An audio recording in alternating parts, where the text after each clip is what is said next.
Hey, if you have school-age kids, chances are you're done with the physicals, done with the vaccinations, but heading back to school can also mean now being exposed to more germs. So with flu and cold season right around the corner, we turn to Dr. Eric Peters with Overland Park Regional Medical Center's Pediatrics for a little bit more on this. And I got to tell you, lots of my mom friends have been saying their kids are already coming home with head colds and stuff already. It seems kind of early for that. Well, the start of school is a big trigger, but colds are really year-round.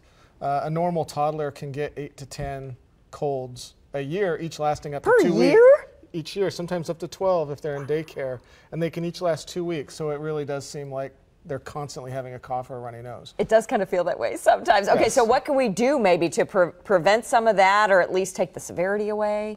Well, colds are a normal part of development, so they're going to happen. But other infections, especially flu, we can prevent with flu shots, and that's a necessity for everyone.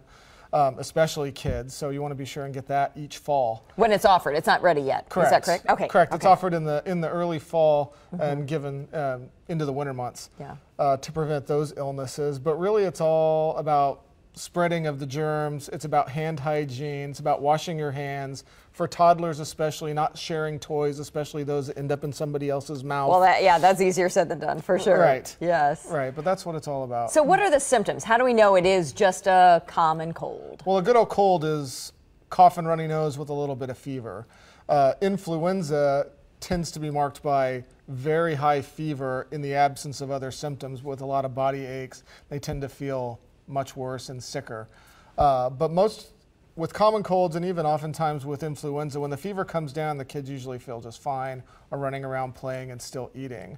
The key that it's not that you need to be seen by your doctor is the fever's higher, it lasts longer. There are other symptoms such as abdominal pain, a worsening cough, pain with breathing, and certainly, as I'm sure most parents know already, if you ever think your child is having trouble breathing, struggling to catch their breath, they need to be seen immediately in an emergency room.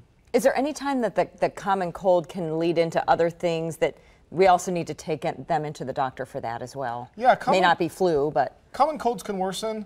I liken it to hurting your arm or scraping your arm.